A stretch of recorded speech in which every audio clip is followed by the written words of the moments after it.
أعوذ بالله من الشيطان الرجيم. بسم الله الرحمن الرحيم. اللهم صل على سيدنا محمد عبدك ورسولك النبي الأمي وعلى آله وصحبه وسلم. أما بعد, mes chers frères et sœurs, désolé de n'avoir pas pu vous présenter le dars la semaine dernière et d'avoir raté hier, vendredi, comme d'habitude. Je suis rentré un peu tard, le temps de préparer. Voilà, c'était trop tard, donc j'ai préféré reporter aujourd'hui. Comme vous le constatez, je le fais aussi un peu tard, mais pour accomplir ma mission, ce que je considère comme devoir, je préfère le faire quand même. Enfin, ce premier jour du mois de Rajab. Ah oui, comme il est un peu plus tard, on peut dire même que c'est le deuxième jour. En vous souhaitant un bon mois, et dans 2 mois, nous allons entamer notre mois de jeûne du Ramadan, Inch'Allah. Aujourd'hui, notre dars, comme je vous l'avais annoncé, ça concerne les confréries, avec le titre que je vous ai mis, les confréries et l'intégration du soufisme dans les sociétés islamiques. Et là donc, nous allons voir le développement des confréries et leur rôle. Le développement historique des premiers maîtres aux confréries. L'émergence des confréries 12e et 13e siècle après Jésus-Christ.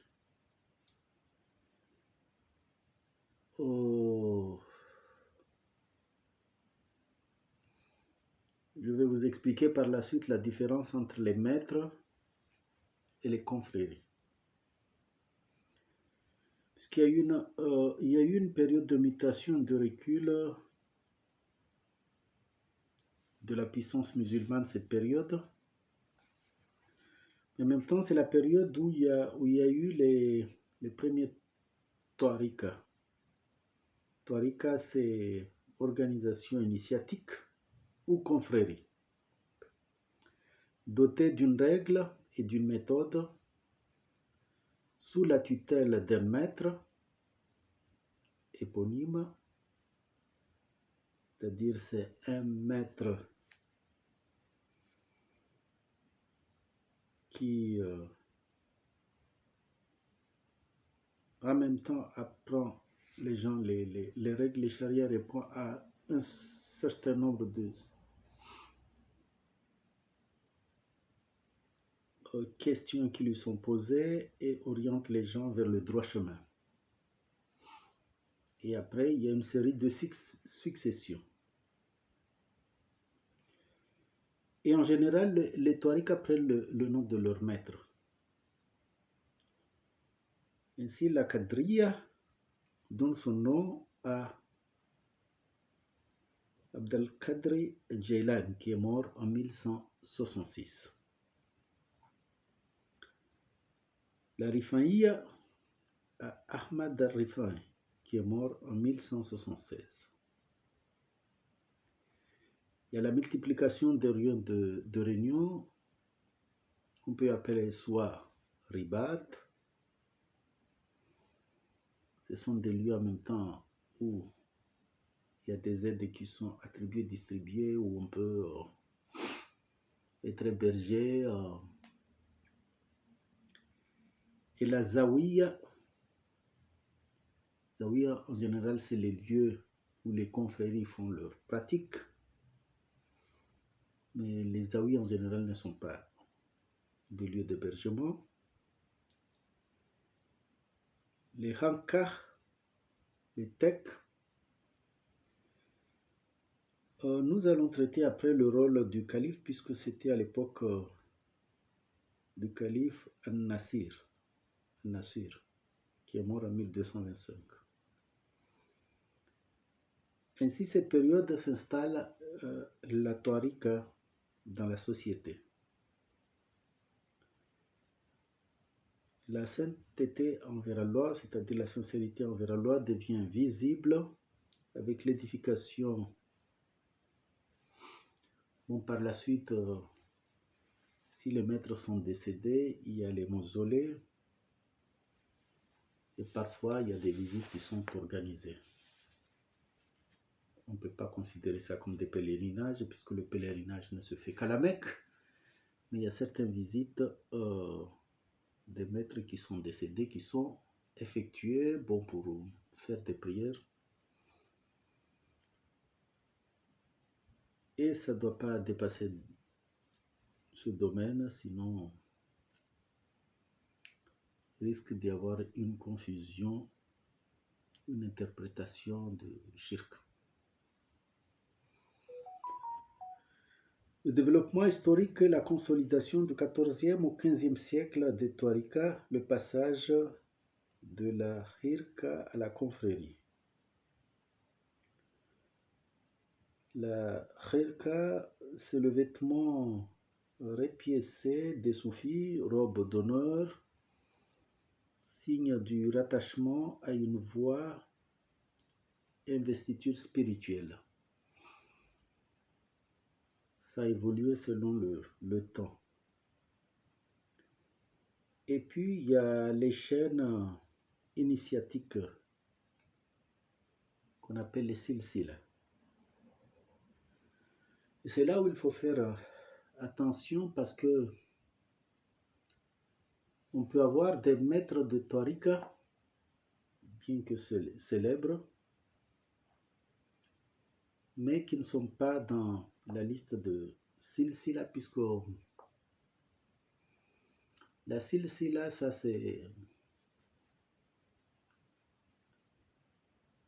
se transmet de maître en maître. Il peut y avoir plusieurs maîtres dans la même période, mais il n'y a qu'un maître qui a la silsila, puisque c'est une transmission qui s'est faite avec des règles très strictes, et on ne peut pas y avoir deux maîtres pour la même période, c'est pas possible.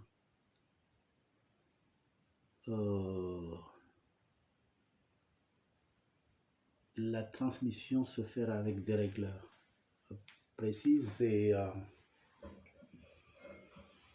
toute confusion a des conséquences. En tout cas, bon, il s'avère que il y a toujours des périodes parfois de troubles ou d'hésitation ou de déstabilisation, je dirais, entre cette période de transmission, puisqu'il y a des disciples qui veulent garder toujours leur maître, et il y en a d'autres qui acceptent la transmission, et il y a certains qui usurpent le pouvoir de maître, mais ça peut avoir des conséquences même sur leur propre vie, en disant que si on veut s'usurper du pouvoir de maître, on risque même de subir des conséquences dans le monde d'ici-bas, comme devenir aveugle par exemple.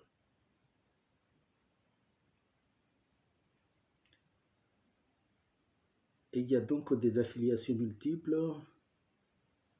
une organisation spirituelle et sociale. Je vais profiter pour la silsila pour bien vous expliquer, selon ce livre, il y a le nom, donc là c'est le dernier maître, cher Qasim Bilkhair, qui est décédé il y a 1 an et demi, c'est lui qui a gardé la silsila. Il y a le tableau de tous les noms de la silsila. Enfin, en tout cas, des maîtres.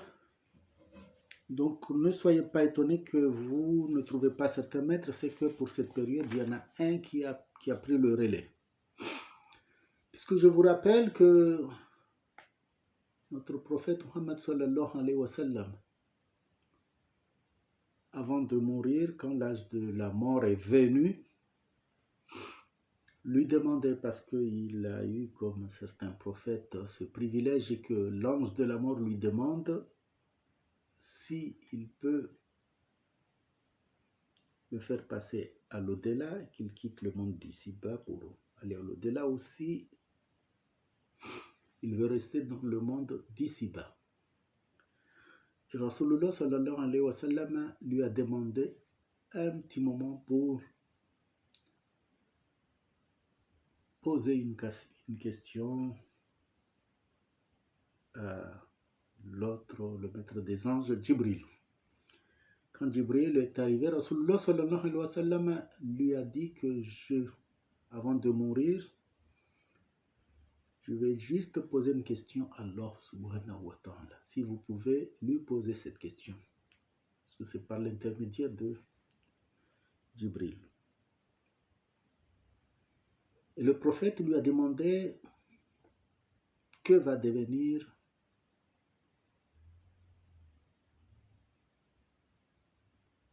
mes disciples, al-Umm.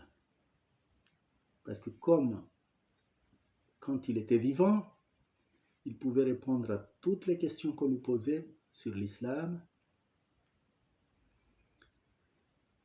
Il pouvait régler des problèmes juridiques, il pouvait régler des problèmes militaires, il pouvait régler,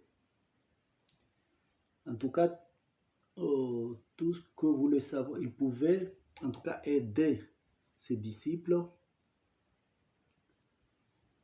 à laisser le mal et à faire le bien et à rentrer dans le droit chemin. Et notre prophète avait une inquiétude que si il n'était pas présent, il n'y avait personne. Il voulait se rassurer si son umma n'allait pas abandonner l'islam pour des problèmes d'orientation ou d'éducation Et Jibril est allé demander à Allah subhanahu wa ta'ala, en disant alors que vous avez entendu, puisque Allah subhanahu wa ta'ala attend même ce que nous pensons dans le cœur, n'en parlons pas quand on s'exprime, que les malaïkas l'entendent, mais il lui a posé la question, enfin, qu'a posé Rasulullah sallallahu alayhi wa sallam. Et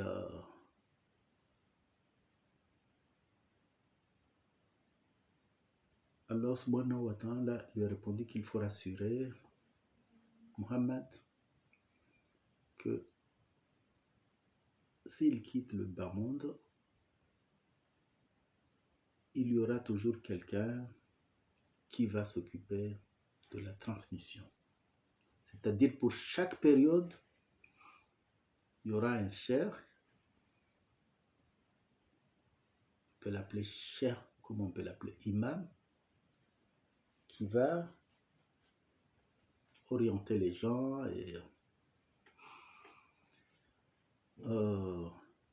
faire des rappels sur, en tout cas, la charia et même les rapprocher d'Allah subhanahu wa ta'ala.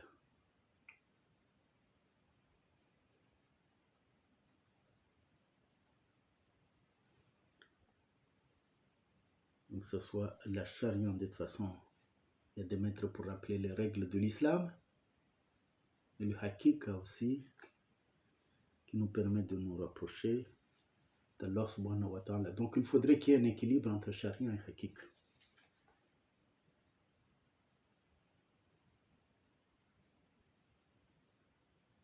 Il y a un rappel à la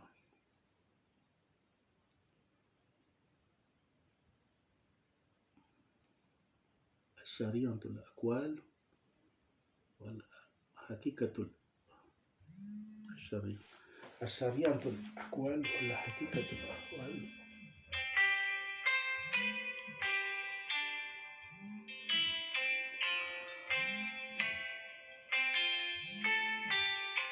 الشريعة الأقوال طريقة الأفعال والحقيقة الحال. C'est-à-dire la charia, c'est ce qui se dit, excusez-moi, et la tariqa, tous les chemins, c'est ce que on peut voir, on peut nous montrer, on peut. Le hakikat, c'est le hal, l'état où on est. Bon, on revient sur notre sujet. Donc, et c'est là donc Jibril est parti, l'ange de la mort est arrivé sous l'autorisation de Rasulullah sallallahu alayhi wa sallam. Il a fait son devoir que notre prophète passe du monde d'ici-bas à l'au-delà où il est bien accueilli dans le monde éternel. Et pour cette période, c'est lui qui a remplacé réellement. Je ne parle pas du pouvoir politique et tout ça. On sait que c'est Abou Bakr qui a remplacé pour Omar, puis Othman, puis Ali. Mais dès que Rasulullah sallallahu alayhi wa sallam est arrivé, la main qui concerne en tout cas sur le plan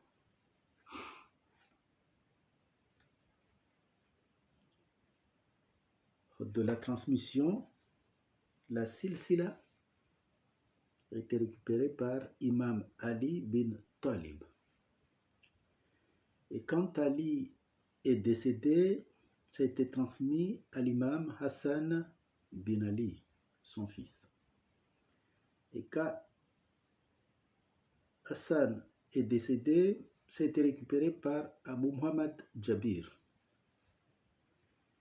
Et après, c'est Cheikh Saïdou Ali Hazwani. Après, c'est Cheikh Muhammad Al-Fatah Assous. Après, c'est Al-Qutub, Cheikh Al-Qutub Sandi. Après, c'est Cheikh Al-Qutub Sayyid. Après, c'est Cheikh Ahmad Al-Marwani. Après, c'est Cheikh Abi Isaac Al-Boussaïr. Après, c'est Cheikh Al-Kazayouni. Après, c'est Cheikh Mohammed Shamsidin. Après, c'est Cheikh Tajidin. Après, c'est Cheikh Nourdin Aboul Hassan. Après, c'est Cheikh Mahidin. Après, c'est Cheikh Takidin. Après, c'est Cheikh Abdurrahman Al-Madani. Après, c'est Cheikh Abdussalam bin Mashish. Après, c'est Cheikh Aboul Hassan Chadouli. Après, c'est Abil Habas Al-Morsi. Après, c'est Cheikh Ahmad bin Antoine Lakhandari. Après, c'est Cheikh Al-Qutub Daoud Al-Bahidi. Après, c'est Cheikh Mohammed Bahri Sofa. Après, c'est Cheikh Al-Qutub Ali bin Wafa. Après, c'est Cheikh Yahya Al-Kadiri. Après, c'est Cheikh Ahmad bin Uqba Al-Hadrami. Après, c'est Cheikh Ahmad Zarouk. Après, c'est Ibrahim Afham. L'Afham. Après, c'est Cheikh Ali Sahaji Ad-Douar. Après, c'est Cheikh Abdurrahman Al-Majdoud. Après, c'est Cheikh Youssouf Al-Fassi. Après, c'est Cheikh Abdurrahman Al-Fassi. Après, c'est Cheikh Mohammed bin Abdullah. Après, c'est Cheikh Kassim Al-Hassan. Après, c'est Cheikh Ahmad Al-Fassi. Après, c'est Cheikh Al-Arbi bin Ahmad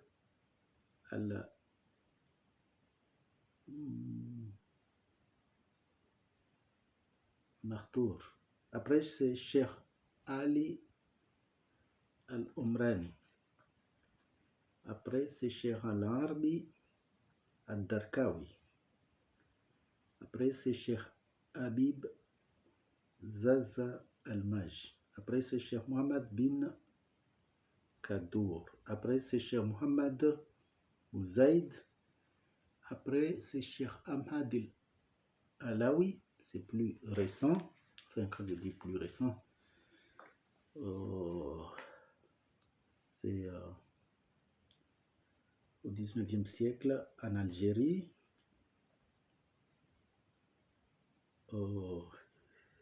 C'est lui qui a créé la Zawiya de Mokdakam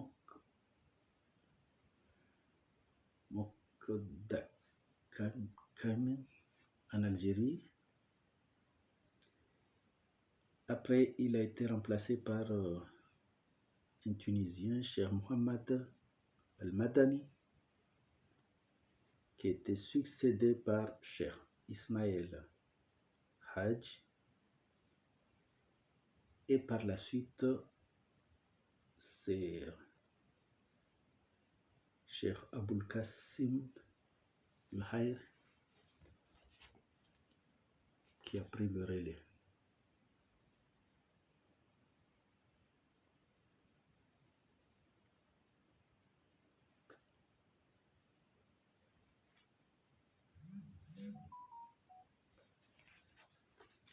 C'est le dernier pour l'instant. À ma connaissance, à Lorient, là, il n'y a pas encore de remplacement, ce qu'on appelle pour la silsila. Donc ne soyez pas étonnés qu'il y a des cheikhs que vous n'avez pas entendus dans cette liste. C'est que dans leur période, c'est un autre cheikh qui avait pris la silsila. Et pour l'organisation des confréries du soufisme, pour le XIIe siècle, on sait qu'il y a la Qadriya qui était importante, qui existe même toujours maintenant, y compris aux Comores, elle est assez représentée. Et il y a la Chadoulia. Excusez-moi, c'est la Chadoulia qui est beaucoup plus représentée aux Comores.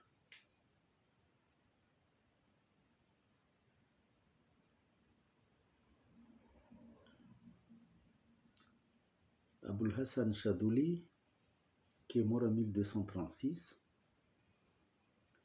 Mais à la même période qu'il y a la Qadriya, il y a la Tariqa Rifa'i aux Comores qui est aussi beaucoup plus représenté aux Comores. Il y a Rifa'i et Chadouli. Beaucoup plus, il y a Qadri, mais Qadri, ils ne sont pas nombreux. Rifa'i, c'est Ahmed Rifa'i, qui a vécu avant évidemment Aboul Hassan Chadouli.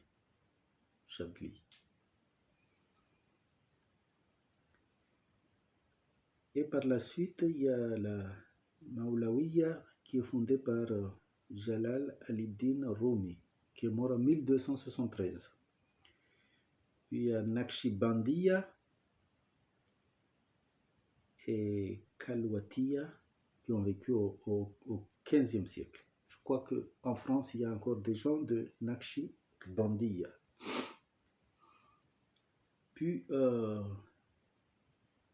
Tijaniya qui a été créé par Ahmad Tijani, qui est mort en 1815. C'est plus récent.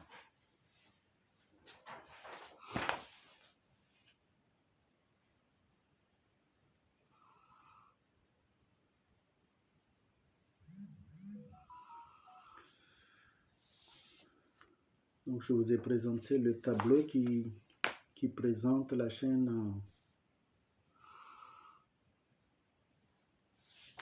initiatique des toits, enfin bon, en tout cas des chers, mais bon, il y a aussi la chaîne des Twarika. Le développement historique, ce qu'on peut appeler l'âge d'or des confréries des Twarika, c'est entre le 16e et le 18e siècle, après Jésus-Christ. Au Maroc, du 13e au 16e siècle, la position des Zaouïas s'est renforcée par la résistance qu'ils animèrent à la poussée occidentale, surtout espagnole. Par elle, donc, la culture islamique pénètre les zones montagneuses. Je vous rappelle que Abul Hassan Chadouli, il vient donc de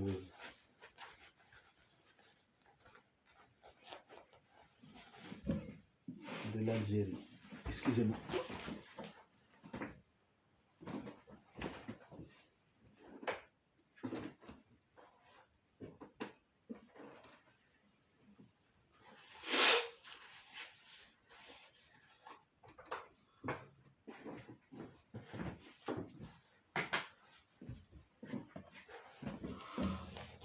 Je trouve qu'il n'y avait pas assez de lumière pour les gens qui me suivent sur Facebook. Je rectifie, Abul Hassan Chadouli vient du Maroc. Et d'ailleurs, quand il partait en Syrie, c'est une histoire que j'ai appris. Il avait été attaqué, ils avaient été attaqués dans le groupe qu'il était. Il était jeune à l'époque, adolescent presque. Mais il avait appris la religion charia. Et sa mère lui avait donné de l'argent. Il l'avait mis dans presque une poche qui se trouvait à côté, dans sa culotte. Et il est tombé sur des bandits qui demandaient aux gens s'ils ont de l'argent. Évidemment, il y a des gens qui disaient qu'ils n'avaient pas d'argent. Il les fouillait, il trouvait de l'argent, donc il les tuait. Et lui, on lui a demandé s'il avait de l'argent. Il a dit qu'il avait de l'argent. Ouais. Les bandits étaient étonnés, comme quoi ça fait-il ce jeune. Il ose nous dire qu'il a de l'argent alors qu'il pouvait aussi mentir comme les autres. Donc ils lui ont demandé pourquoi. Il a dit lui-même qu'il avait de l'argent. Il les a dit, c'est parce que je ne sais pas mentir. Parce que si je mens, c'est en tout cas, il considère un péché auprès d'Allah subhanahu wa ta'ala. Donc c'est bandit. On dit que c'est quelqu'un qui a le cœur qui est franc. Et ils ont arrêté en tout cas ces actes,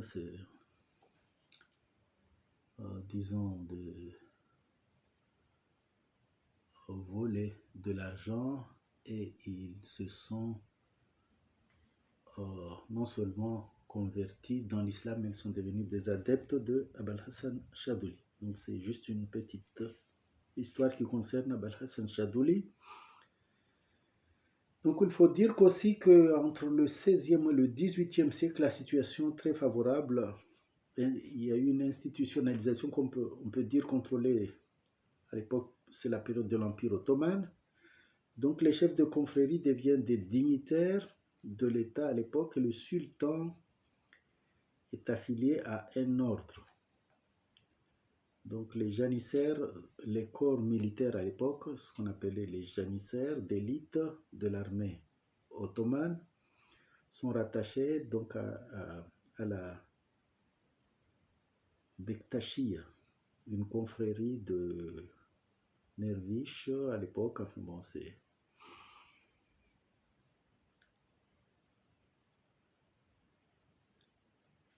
c'était dans la période de l'Iran actuel, donc c'était mêlé entre le schisme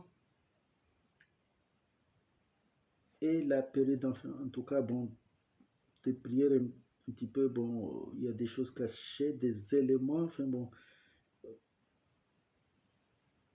des pratiques de l'époque,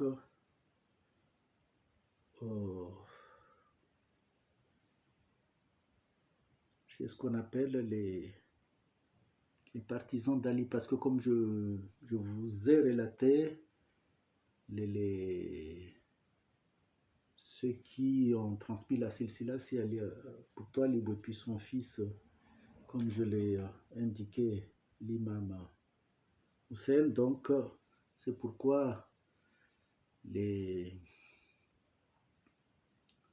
les chiites, les chiites adoptent les tariqas, mais ils ont une autre interprétation. Pour eux, la transmission continue par l'intermédiaire de ce que eux ils ont créé, une autre transmission des imams. L'imam, comme vous savez, il y a une série de 12 imams après, bon, qui se succèdent jusqu'à nos jours. Donc c'est là où il y a une différence entre les tariqas, où le silsila est transmis, est allé vers une autre branche, et les chiites, ils ont continué leur système de transmission par l'imama. Et la tariqa turque qu'on appelait à l'époque des Safawiya, après avoir adopté le schisme, à l'époque qui donna naissance à une dynastie qui régna en Iran, la dynastie des Safavides de 1501 à 1736, et qui par la suite ont éliminé les confréries soufis d'Iran de l'époque. En Inde, il y a eu aussi des confréries introduites depuis l'Iran au XIIIe siècle qui se développèrent, et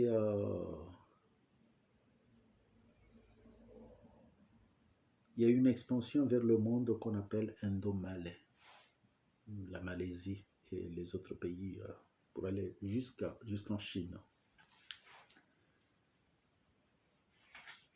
Donc cette institutionnalisation a permis d'avoir un conformisme, un état d'effet de la tariqa. Donc on va voir donc le développement des confréries et leur rôle.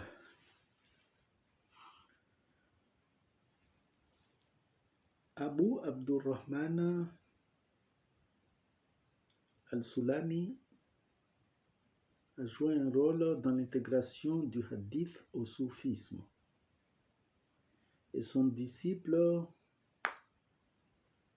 Al-Qusayri, qui est mort en 1072, a permis l'intégration de la théorie, l'intégration de la théologie, c'est-à-dire l'étude de l'islam, de la religion islamique, au soufisme. Et puis il y a Abu Hamid al-Ghazali, qui est mort en 1111, qui a joué un rôle majeur dans la reconnaissance du soufisme comme une des sciences de l'islam. Puisque je vous rappelle que le soufisme, c'est la science de la sagesse. C'est la science qui vous permet de vous rapprocher d'Allah subhanahu wa ta'ala par les systèmes d'adoration, que ce soit les ourdes, que ce soit les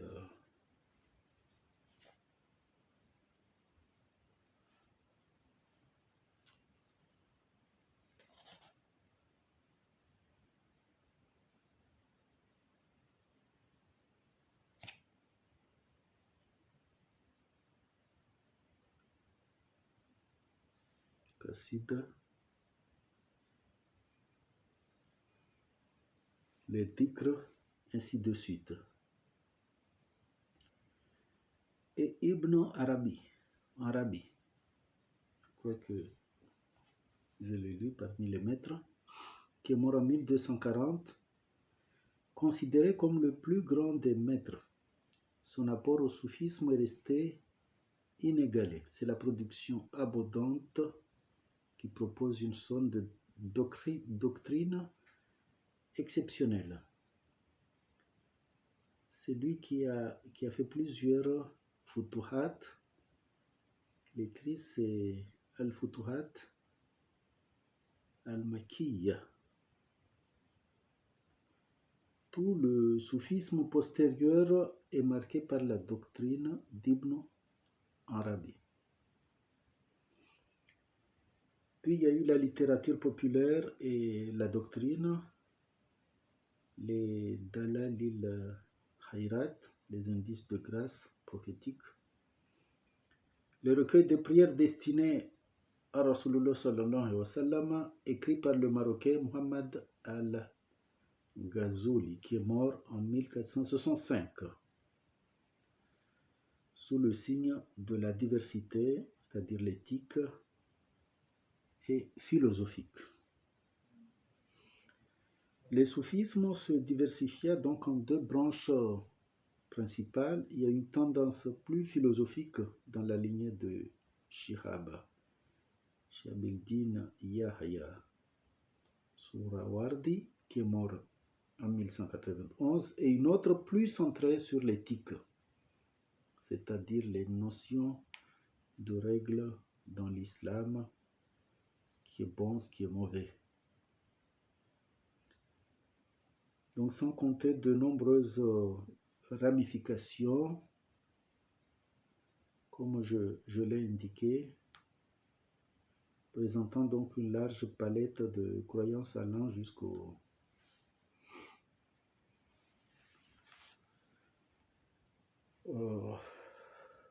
parfois au rejet de lois qui habitent dans qui sont régies dans ce bas monde.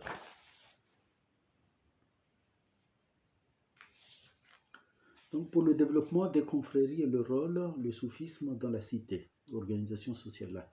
Les confréries assument des fonctions en même temps sociales, des fonctions culturelles, des fonctions politiques et des fonctions économiques qui font d'elles des acteurs incontournables de la société. Mais quand on parle des fonctions sociales, c'est que elles permettent un bon comportement au niveau de la société, une bonne culture. Mais en parlant de politique et d'économie, en général, un vrai soufi ne doit pas trop se mêler de la politique, parce que la politique, c'est la recherche du pouvoir, et la recherche du pouvoir, la recherche des avantages, des intérêts. Et là, donc, qui a le nafs, les problèmes personnels, on est abordé. Donc, un vrai soufi, normalement, doit s'éloigner de la politique. Donc, c'est appuyé sur des fondations pieuses qu'on appelle le waqf, protégées par les sultans à l'époque, soit les Mamelouks en Égypte, puis les sultans ottomans. Là, je parle toujours du XIIe au XVIe siècle, liés parfois à des corps de métier. Les confréries soufis structurent donc la religion populaire, c'est-à-dire ils sont vraiment intégrés dans la société. Ce sont des confréries qui sont suivies par des milliers de gens.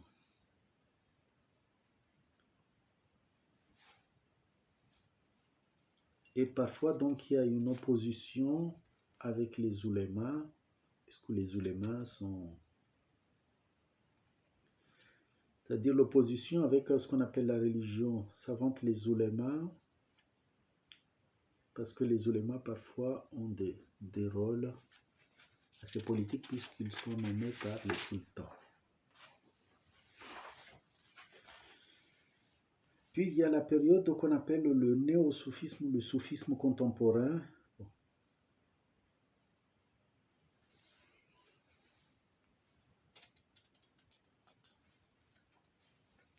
Ça, c'est ce qui nous ramène à notre période du 19e au 20e siècle où le renouveau du soufisme à la fin du 18e siècle, du 19e siècle, avec les nouvelles confréries comme celle de Muhammad bin Ali al-Sanoussi,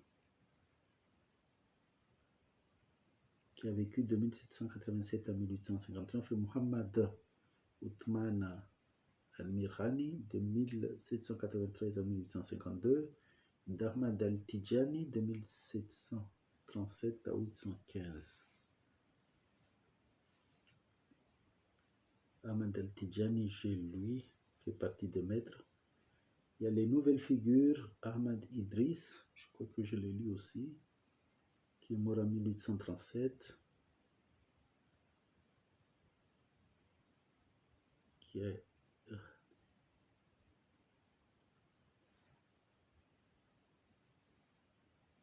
c'est la période de l'abandon des écoles juridiques et Irtihad. Il y a Cheikh Waliullah, qui est mort en 1762, Muhammad bin Ali al-Sawkati, qui est mort en 1834. Puis il y a la période de Maulana Khalid, qui est mort en 1827.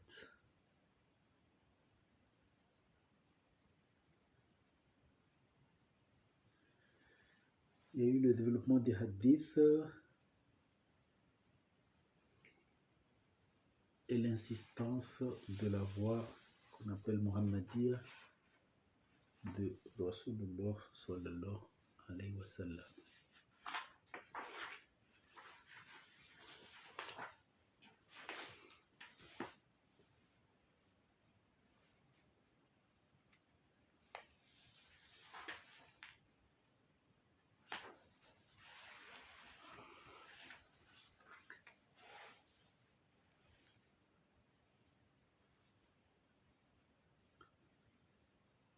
Donc de Abdul-Qadir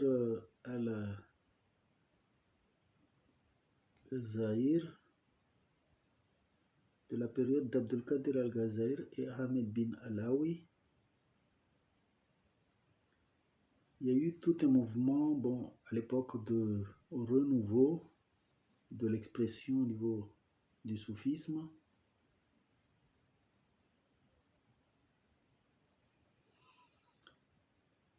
Et puis il y a eu une résistance aux évolutions politiques de l'époque politique extérieure, puisque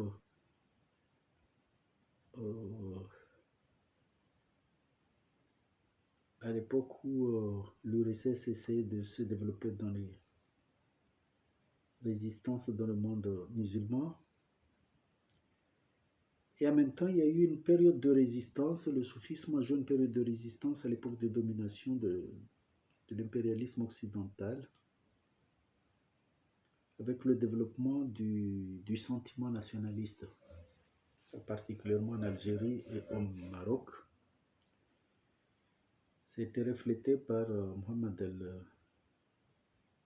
el-Sanoussi, qui est mort en 1859 à la Mecque.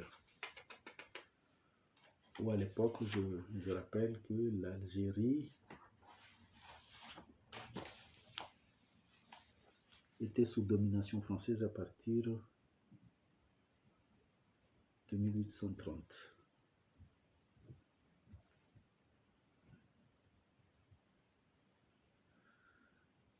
Je vais vous montrer une photo de Cheikh Ahmad Mustafa Lalawi,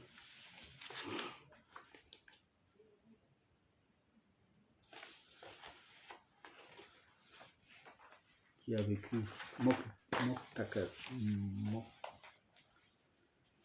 Moktaganem, pardon, j'ai eu du mal à prononcer tout à l'heure.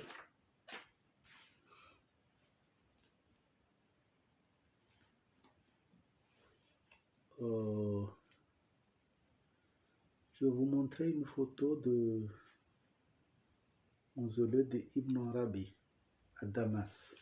Vous voyez, c'est à l'époque où le soufisme est intégré dans la cité.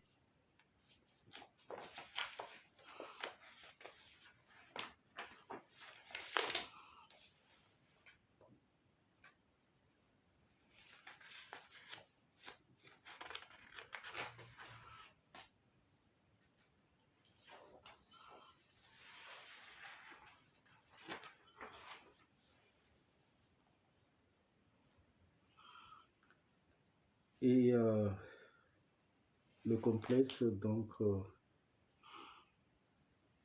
funéraire de Abul Hassan al-Shadhili au XIIIe siècle, qui est décédé au XIIIe siècle en Égypte. C'est là où a été enterré Abul Hassan al-Shadhili.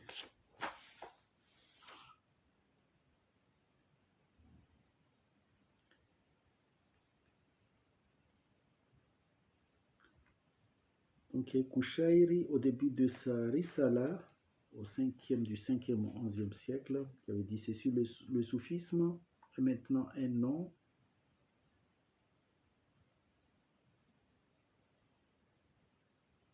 après avoir été une réalité. Le soufisme est maintenant un nom dépourvu de réalité après avoir été une réalité sans nom.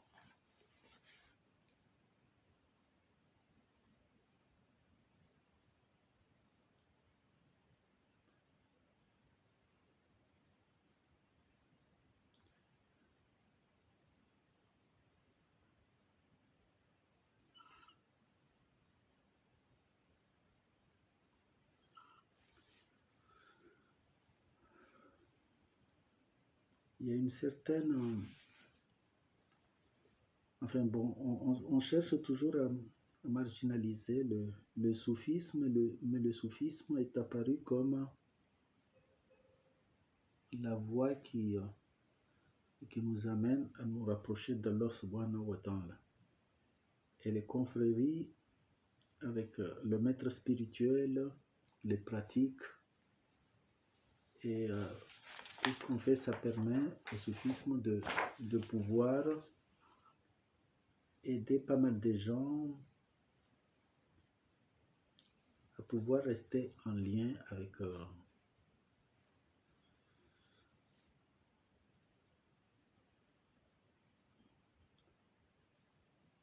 lien qui les permet de se rapprocher d'Allah subhanahu wa ta'ala.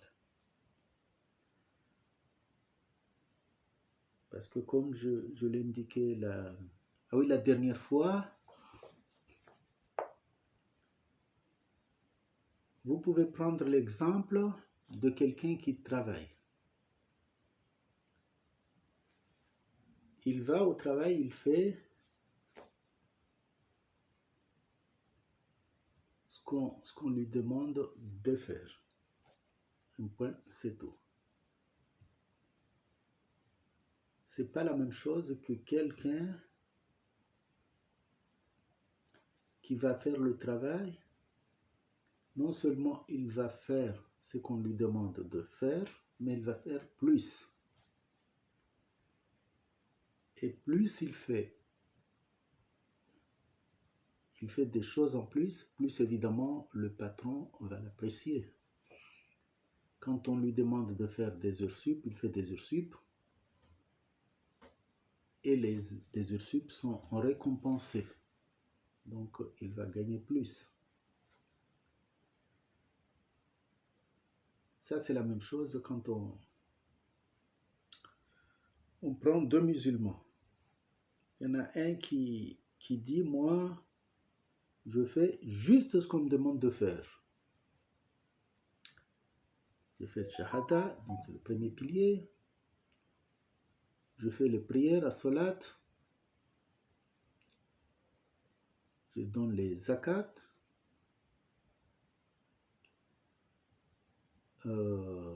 Ramadan, Siyam. Je fais le jeûne du Ramadan. Et si j'ai les moyens, je vais à la Mecque. Là, ce sont les 5 piliers de base de tout musulman.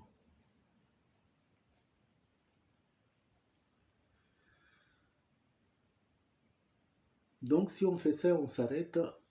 Ce sont les gens qui se disent que, bon, moi, je vais...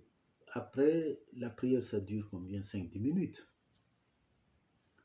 D'ailleurs, il y en a des gens qui sont pressés de faire la prière en 5 minutes, et puis bon. Et tout de suite, ils s'occupent de la vie courante. Et il y a une personne, par exemple, qui, après avoir fait la prière, il fait des doigts pour conserver sa prière, pour demander. Et il y a des gens qui qu'après avoir fait la prière pour garder le lien avec Allah subhanahu wa ta'ala, ils vont faire le ourd, par exemple, dire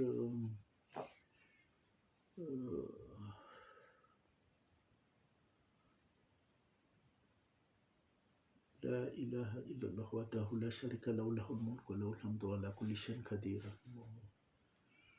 Ou salat nabi Allahumma salli ala sayyidina Muhammadin abduka wa rasulika nabi al-ummi wa ala alihi wa sahbihi wa sallam. 100 fois par exemple.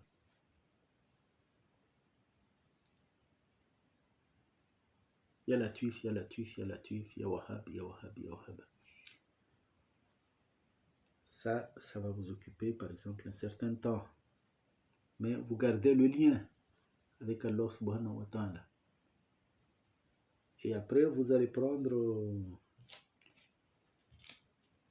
20 minutes, une demi-heure, 3/4 d'heure pour lire le Wadifa le matin, après Salat Subh et le soir après Salat Maghrib. Donc, si faut pas attendre évidemment le mois de Maulid pour faire Salat Nabi, mais si c'est la période, il y a le débat toujours par exemple pour Maulid Nabawi.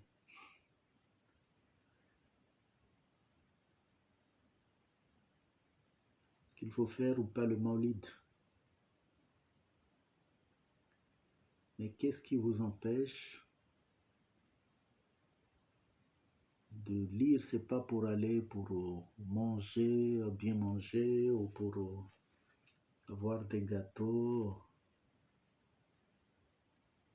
mais pour apprendre l'histoire al-Barzangi de Rasulullah sallallahu alayhi wa sallam. Il y en a beaucoup qui savent pas lire le Barzangi, qui vont ou qui ne savent pas ce qui se dit, mais si vous saviez la valeur du Barzangi, enfin de l'histoire de Rasulullah sallallahu alayhi wa sallam, ce serait glorieux.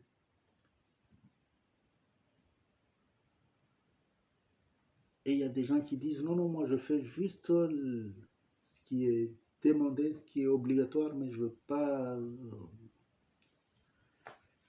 faire autre chose. Et la différence, si j'ai l'occasion, la prochaine fois,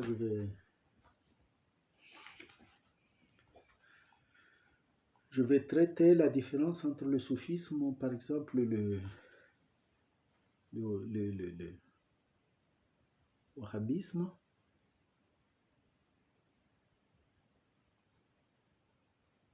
parce que tous les musulmans se réclament donc du Saint-Coran.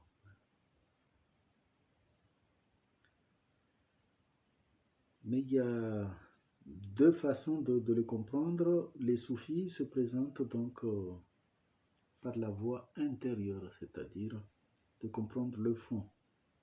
Et les autres, particulièrement les wahhabis, adoptent une lecture littéraliste des textes de l'islam. Donc, il y a deux lectures différentes qui s'affrontent. Et c'est là qu'il y a les oppositions entre le soufisme et le wahhabisme. Puisque le wahhabisme, c'est une interprétation juste littéraire qui peut amener vers des applications extrêmes.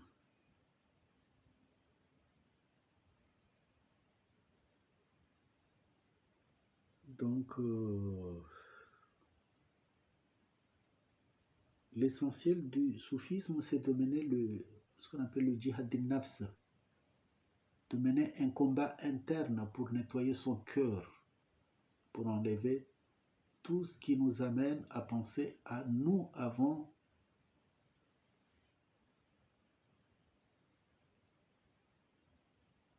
et de ne pas voir, par exemple, les défauts des autres. Il faut déjà nous corriger nous-mêmes avant.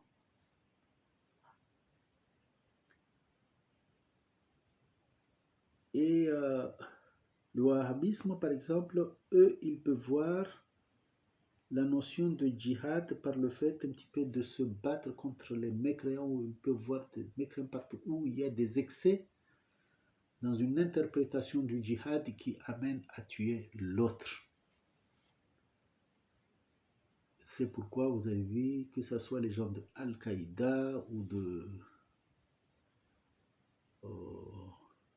les autres djihadistes, enfin qu'on appelle djihadistes, c'est une interprétation du djihad.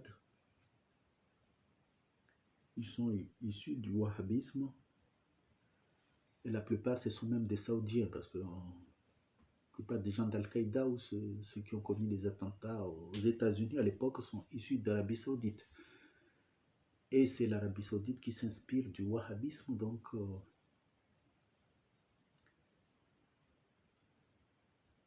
et c'est là où on voit l'interconnexion entre le wahhabisme et le salafisme, avec une interprétation qui peut amener à l'image de l'islam extrême, c'est-à-dire comme évidemment les Occidentaux interprètent l'extrémisme musulman, une interprétation qui en profite aux puissances occidentales en disant qu'ils viennent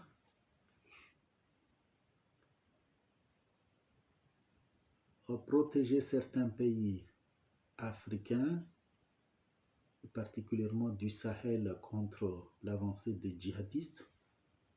Or, ce sont les djihadistes qu'ils ont soutenus en Libye pour renverser Kadhafi, et en même temps que se sont déferlés ou qui ont été soutenus pour déstabiliser un certain nombre de pays africains, afin que ces pays africains appellent les Occidentaux à venir installer des bases militaires pour les protéger. Là, c'est l'utilisation de ce qu'on appelle le djihadisme ou les extrémismes pour en même temps donner une mauvaise image de l'islam en disant que les musulmans tuent les musulmans. Comment on peut, un musulman peut faire un djihad pour tuer un musulman? À quelqu'un qui est déjà musulman, on fait un djihad contre lui. Donc ça veut dire que c'est une manipulation par la suite. Donc on sait politique de ces éléments.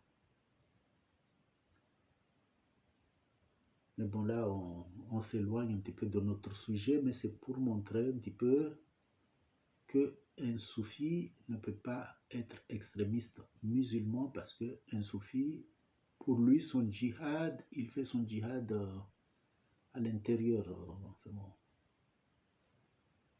djihad din nafs, dans sa propre personnalité. Il doit reconnaître ses propres erreurs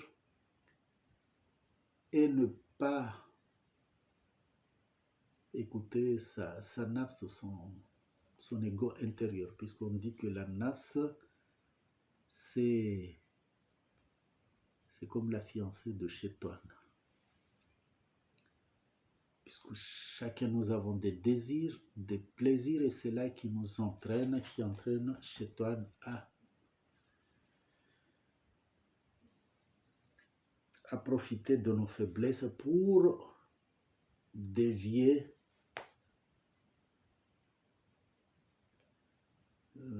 à faire des péchés, à pratiquer des péchés et à s'éloigner de l'application des règles de l'islam. Bon, je vais m'arrêter là. Si à l'occasion nous allons revenir sur la notion du soufisme et de vous montrer un petit peu beaucoup plus les particularités des soufis par rapport aux autres orientations musulmanes. Voilà, donc je vous remercie de votre écoute et à bientôt, Inch'Allah. اللهم صل على سيدنا محمد عبدك ورسولك النبي الأمي وعلى آله وصحبه وسلم. سبحان ربك رب العزة عما يصفون وسلام على المرسلين والحمد لله رب العالمين. السلام عليكم.